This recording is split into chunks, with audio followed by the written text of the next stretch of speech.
Aloha everyone. Will the Committee on Budget please come to order? It's 9:02 a.m.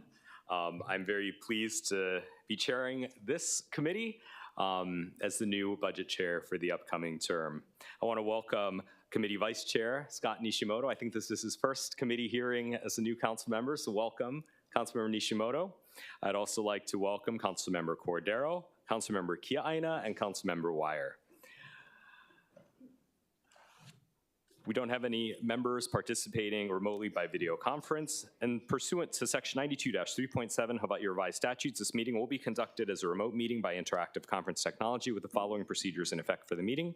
Members of the public will be allowed to provide oral testimony on all items on the agenda in two ways, remotely and in person in the council chamber. Remote and in-person oral testimony will be allowed when the agenda item is taken up. As both English and Hawaiian are the official languages of the state of Hawaii pursuant to Article 15, Section 4 of the Hawaii State Constitution and Section 1-13 of the Hawaii Revised Statutes, members of the public may proudly testify in either language. For oral testimonies offered in Olelo, Hawaii, additional time as may be necessary will be allowed for the testifier to provide an English translation of their testimony. Before testifying, each person shall state their name. Each speaker may not have anyone else read their statement and is limited to a 1-minute presentation on each item. All persons who have registered to testify in person will be called upon first, and when your name is called, please come up to the testifier podium. Persons who did not register will be given an opportunity to testify following the registered testifiers. Once in-person testimony has concluded, I'll proceed to video remote testimony via video conference or phone. When your name is called, please monitor your screen and activate your audio feed when prompted. I'll then give persons who have not registered an opportunity to offer testimony. Please utilize the raise hand feature in Zoom to be called upon. For those of us joining by telephone only, please press *9 to indicate your desire to speak. I'll then identify you by the last 3 digits of your phone number, and when your phone number is called, please press *6 to unmute yourself when prompted. Some friendly reminders and tips: please video conference from a quiet location if possible. If you're watching the proceedings on Olelo, please mute your television at the time you're called to testify. And when the timer on screen reaches 0, please conclude your remarks promptly. HRS Section 92-3.7 requires all votes at remote meetings to be conducted by roll call unless unanimous. Therefore, I'll first call for objections, and if there are any, I'll call for a roll call vote. And because we don't have any members participating from outside of the chamber, I'll skip the part about us automatically recessing in accordance with HRS Section 92-3.7.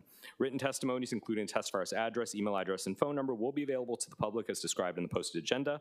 And as a courtesy, please turn off all cell phones. I'd also like to welcome Councilmember Okimoto, whose resolution will take up as agenda item number 3 today.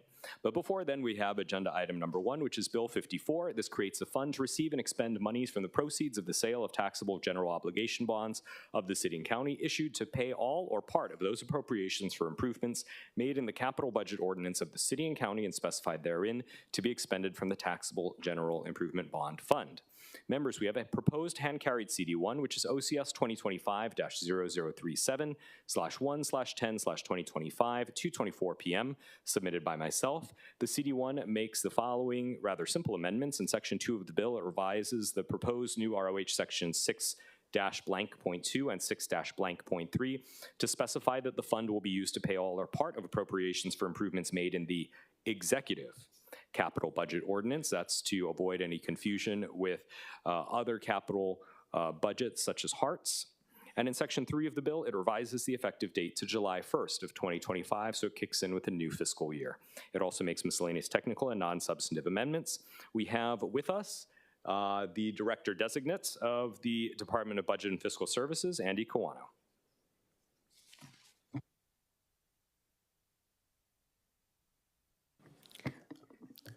Good morning, Budget Chair Dos Santos Tam, Honorable Council members. I'm Andy Kawano, Director of Budget and Fiscal Services. I want to thank Budget Chair and Council members for allowing this bill to move forward.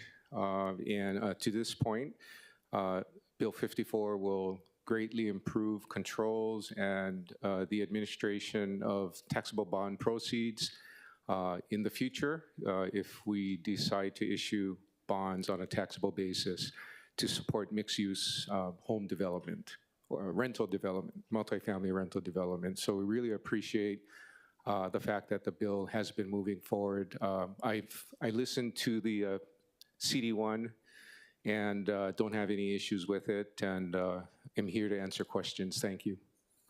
Members, any questions? Okay, I just have one question then, Director. If you could clarify what the current situation is now and why the bill is needed. I know it has to do with mixed-use housing, but exactly why? Yeah, so we have a number of projects that are either in progress or contemplated. A lot of activity is in the Evile area. We also have other property that the city owns that we want to build multifamily rentals on or low-income housing on. And in some cases, the projects will have mixed uses, such as restaurants and other facilities like that for the general public. And as a result, some of the funding will have to be allocated to taxable long-term financing to avoid any kind of arbitrage that we're subject to on the tax exempt side. When you have business activities on property, the business activities are more heavily scrutinized by Treasury, and from time to time, there could be a need to return interest earning on proceeds unspent, in that case. And there are limitations on the amount of tax-exempt financing that can be used to fund, mixed uses. Therefore, taxable bond proceeds will help us to avoid the situation of having to, arbitrage earnings back to the Treasury, as well as help us to avoid other restrictions we may have on the financing. Okay, members, any questions? Okay, hearing none, we'll move on to testimony. Clerks, do we have anyone here in the chamber who's registered to testify or standing by to testify?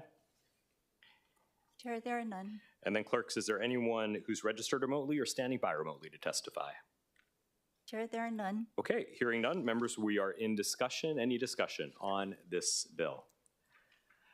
Okay, hearing none, the chair recommends Bill 54 of 2024 be amended to the hand-carried CD1 identified as OCS 2025-037/1/10/2025-224 PM. Any discussion, objections, or reservations to the proposal to amend? Hearing none, the bill's been amended to a CD1. The chair then recommends that Bill 54 of 2024 CD1 be reported out for passage on third reading. Any discussion, objections, or reservations to passing it out for third reading? Hearing none, so ordered. Thank you. Members, we're on agenda item number 2 now. This is Resolution 24-292, which authorizes a transfer not to exceed $1,260,000 in general fund monies from the provision for grants, partnerships, and security activity, current expenses, character of expenditure, to the Department of Transportation Services administration activity, which is a current expenses, character of expenditure, for fiscal year 2025 to cover the City and County of Honolulu's matching contribution required for the U.S. Department of Transportation Federal Highway Administration Canada projects in the federal fiscal years 2022 to 2025 and 2025 to 2028 statewide transportation improvement program. That's a whole lot, but we have with us Director Roger Morton and his team to explain a little bit more. And he is the Director Designate of DTS. Thank you, Chair Dos Santos Tam, Vice Chair Nishimoto, members of the Council. I'm Roger Morton, Director Designate for the Department of Transportation Services. I also want to acknowledge my staff from Complete Streets that are here. Renee and Kaylin are both here, and they're really the ones that are the driving force behind these programs. Where this is a good news, I think, for that, there's really two separate projects that this local fund are going to support. The largest, and these are matching funds at the 20% level for the federal funds that we receive. Federal funds come from a variety of sources, basically STG, our programmatic formula funds that are allocated to us by state DOT, and also we were the recipient of a discretionary grant award. There are two separate programs that are going to be funded by these funds. The first is some sidewalk work in 6 different neighborhoods around the island, including Waianae, Wahiawa, Makalimoiliili, Date Street, Kalihi, and Waipahu. and these are sidewalk projects. The second project are traffic safety planning projects in our central corridor. The maps is in, our busy streets in town, Baratania, Wilder, Kapiolani, and this is a planning effort. These are our high injury, high accident locations, streets, and we're going to be studying the streets so we can define and where we should really put our money to have a better pedestrian and safety programs. That's the gist of the program. Happy to answer any questions. Right. I'd like to welcome Chair Waters to the chamber as well. Members, any questions for the director? Councilmember Cordero and then Wire. Thank you, Chair Dos Santos Tam. Hi, Director Designate Morton. Thank you very much for being here. Very excited for what's to come as we move through the phases for Safe Streets for All. My question is this the first amount that we are going to be transferring or needing to match? And if so, if not, will we be needing future funds in, moving forward? Well, these funds are on the traffic safety side. These are planning funds that we're doing, so they're not construction. On the sidewalk side, the sidewalk projects are a combination of primarily they're PE1, which is all of the environmental, and would get us to a certain level of project. 30% level is what we're shooting for. That we would need to come back and with number one, we would need to identify what our funding sources were for construction, and that would be in a future phase. We're hopeful that we would be able to identify federal funds going forward that would also support the construction of sidewalks and make other pedestrian improvements along the corridors that we're studying from a planning perspective. Okay, thank you, Director. And my next question is, I guess to follow up with that, if it's federal funded, do you anticipate that we will need more matching contributions to then release those federal funds?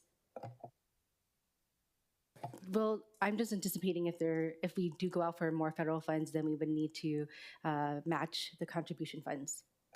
Yeah, the match generally is a 20-80 match, 20% local, 80% federal. That varies. It's not always that large a federal share. And of course, we're all, we're into a new administration, so we're going to be watching very closely at how all of our IJA programs are funded in the future.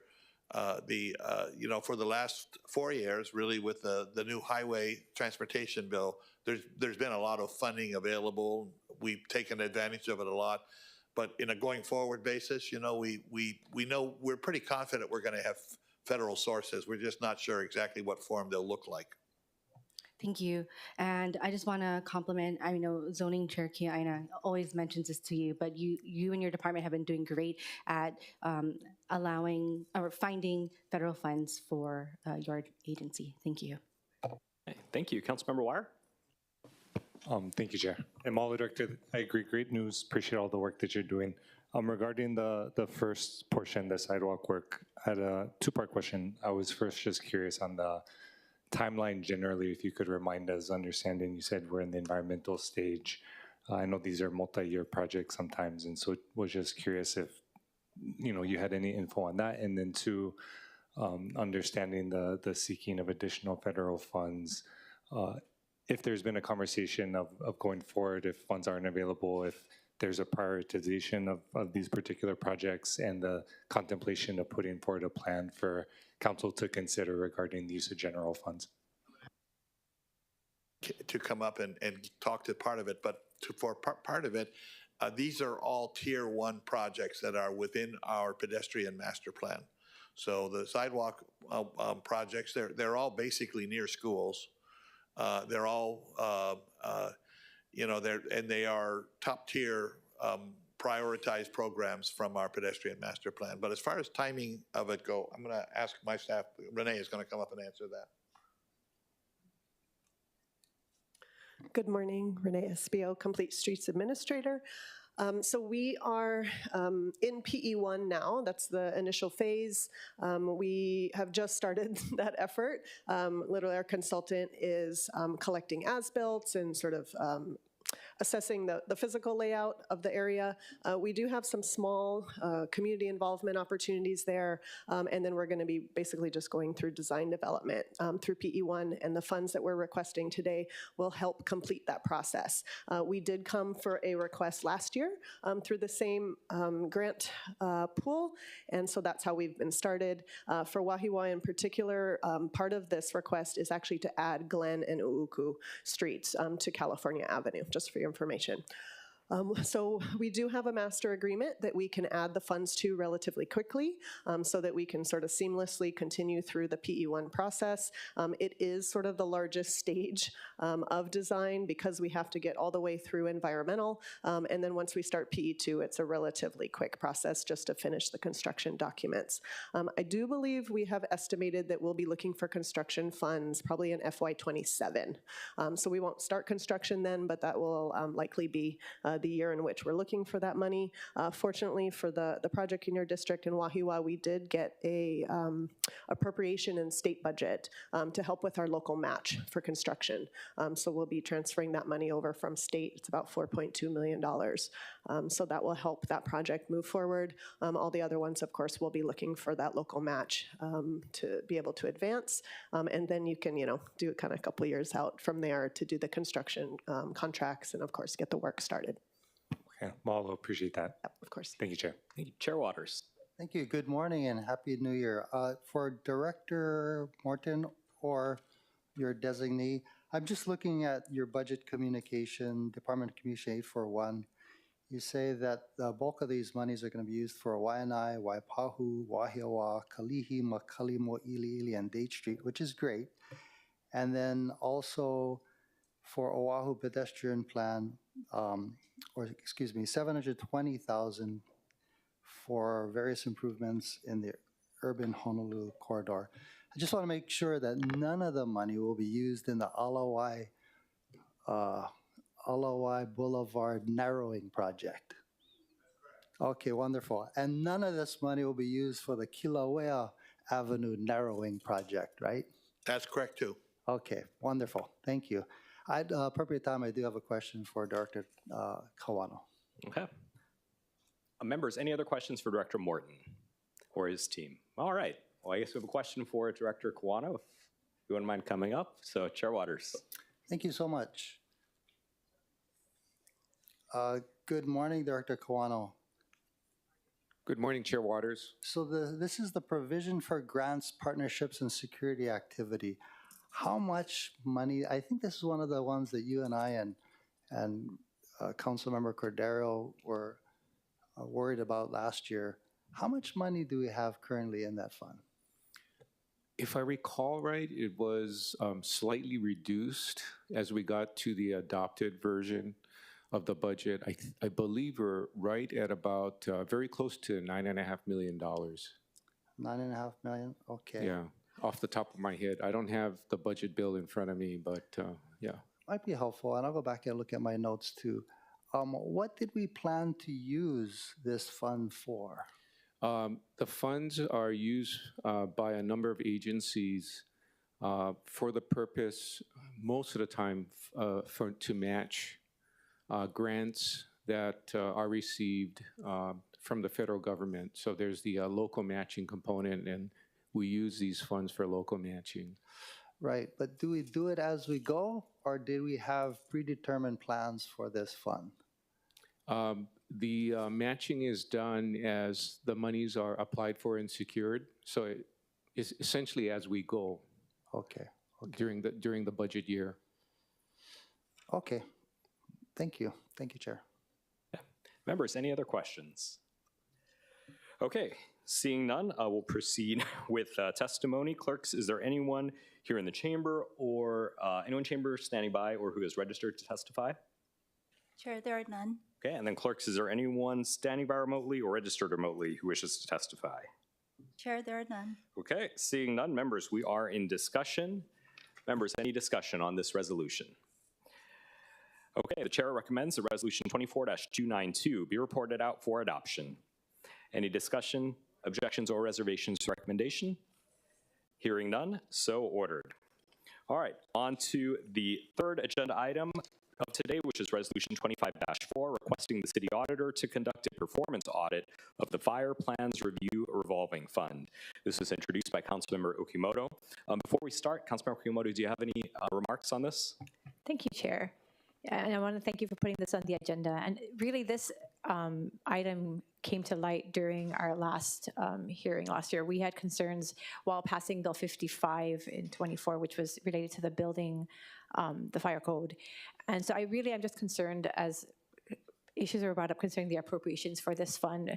It's being made currently outside of the annual budget process, and that it may be contrary to the provisions in the city charter. So this is what the purpose of the bill is, or resolution, sorry. Thank you. Thank you. We have with us today a representative from the fire department. We also have Troy Shimasaki, our acting city auditor. Who wants to go first? All right, we'll have HFD go first.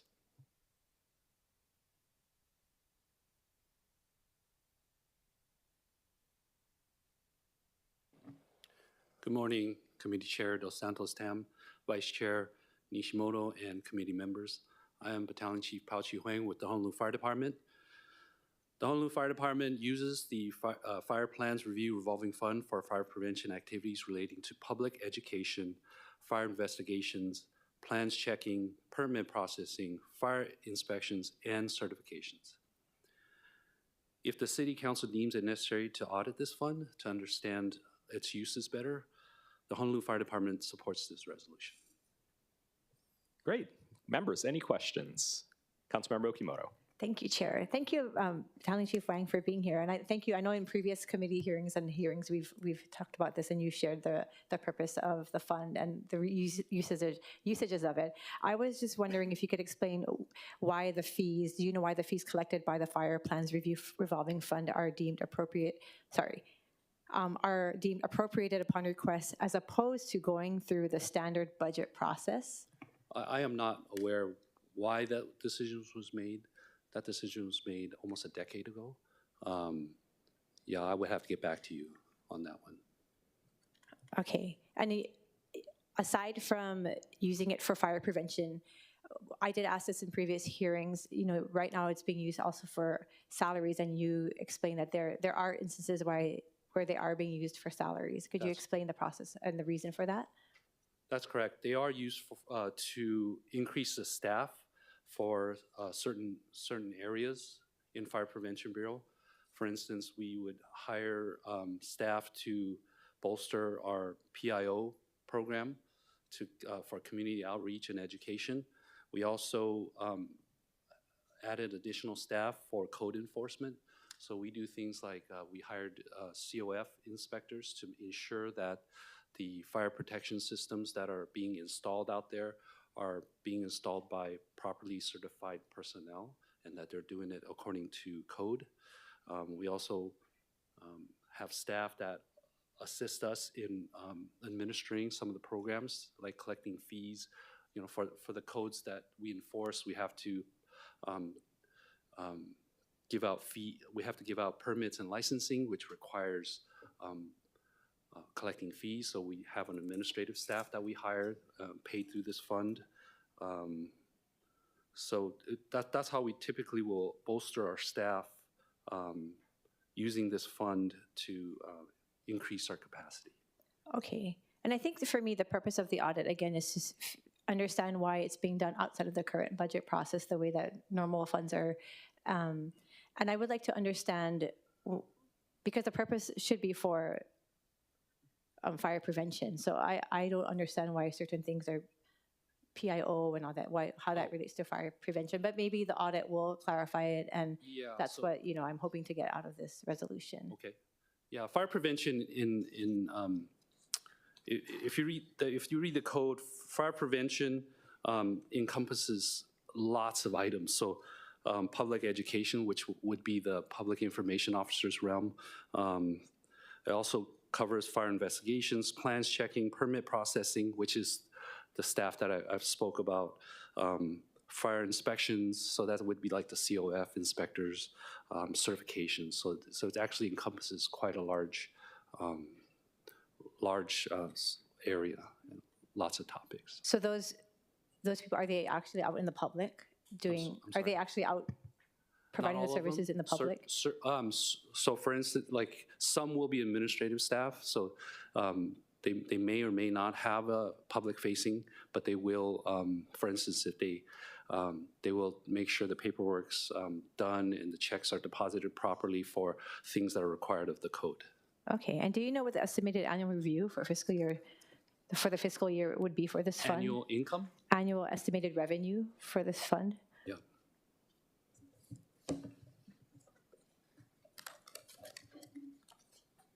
The revenue for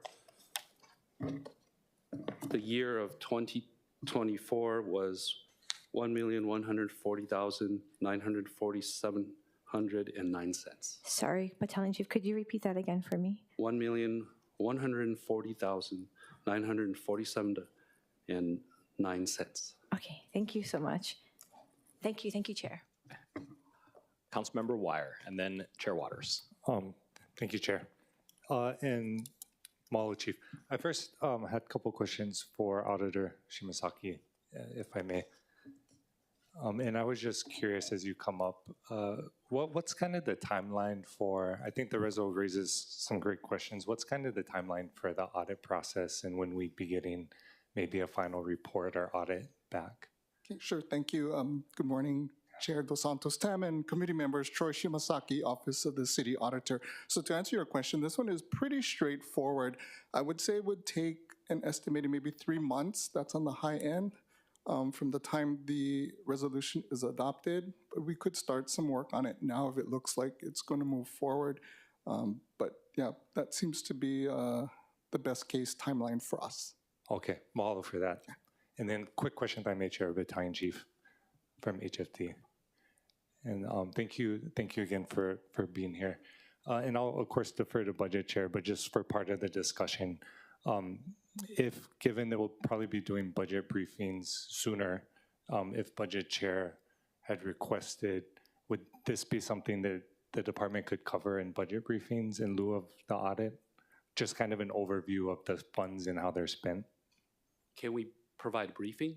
Yeah, so the department will come before the committee for budget briefings, right, in March around. That's correct. Maybe shortly following.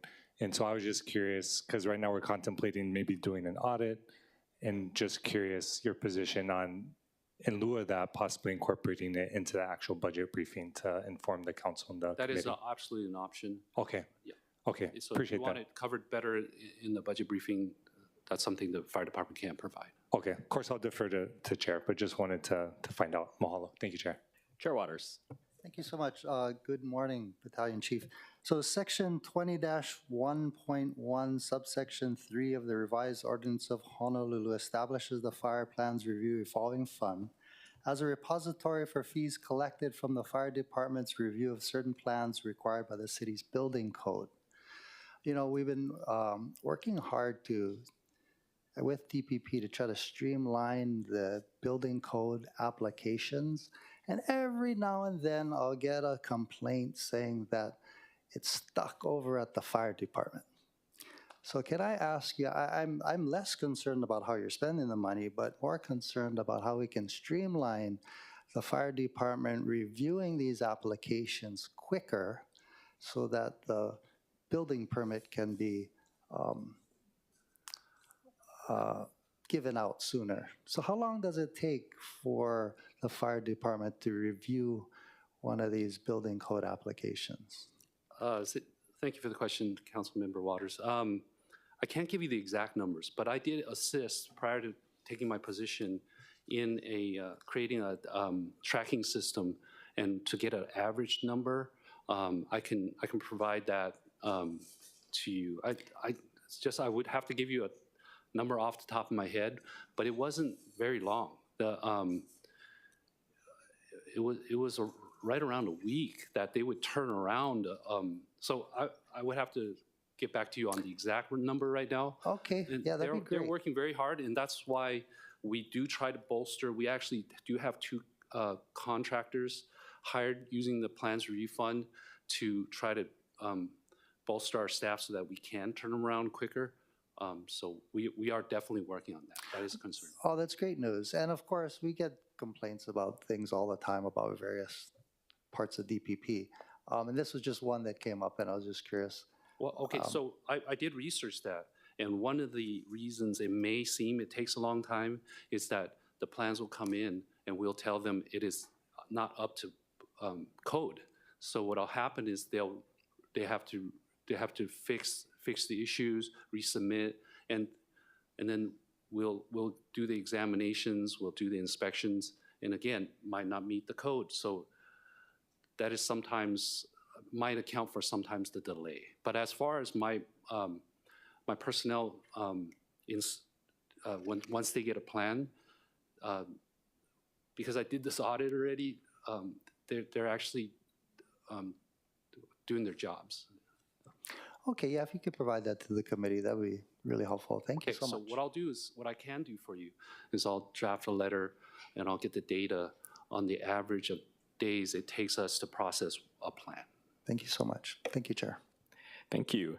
Members, any other questions? Okay, I have two questions for the auditor's office. The first of which is, do you have the capacity for such an audit like this, or do you have a backlog of audit requests? No, we will be able to start this actually right away. We have capacity. Okay, that's good to hear.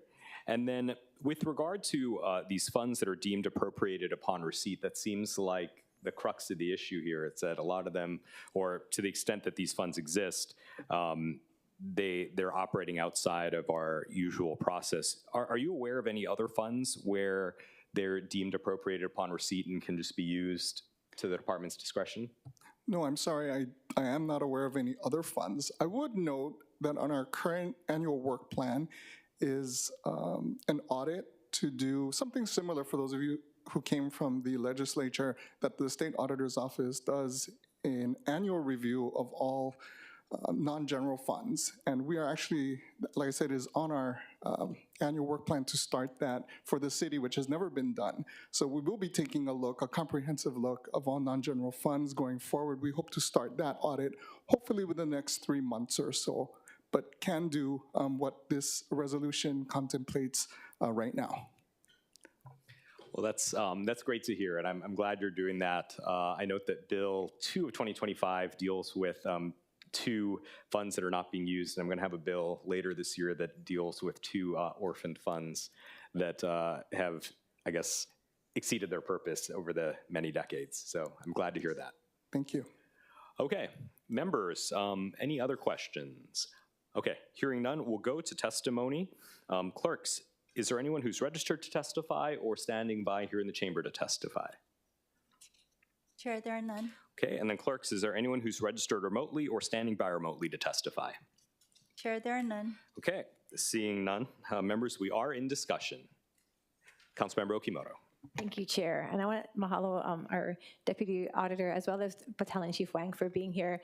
You know, I want to thank HFD. They really do a great job. They have an excellent track record for reaching out to the public and providing prevention activities and really being in our communities. So this has nothing to do with attacking the department, but really what can we do to make sure that this fund is being properly allocated and appropriated for us. So the council really has a fiduciary duty to ensure what's happening with our taxpayer dollars. And I just want to be a part of making sure that everything is transparent and that the department is following the right process. And if we could get it in the right method, of, the right channel inside the budget process, and that would be the most ideal. And I'm really grateful to hear that city auditors are looking into what they can do with other funds. The more transparent we can be with our taxpayer dollars, the better. So thank you, Chair, for hearing this, and hopefully, I'm really hopeful to hear that this is not going to be something that will be laborious on the auditing our city auditors, and hopefully we can come to a conclusion to this as we go into the budget process. Thank you. Thank you. Members, any other discussion? Okay, I just want to echo that. This raises a number of other questions about other funds that are potentially set up the same way, and we'll be looking at those over the next few months. If there's no further discussion, the chair recommends that Resolution 25-4 be reported out for adoption. Any discussion, objections, or reservations? Thank you, Chair. I just note reservations. Like I said, I think it raises some good questions, but I just wanted to do some stakeholder community engagement. Mahalo. And that makes sense, and that's important to do across the board for sure. So noting reservations from Councilmember Wire and no further objections, so ordered. Members, this does bring us to the end of our agenda. There being no further business, the meeting's adjourned. It's 9:38 a.m. Thanks, everyone.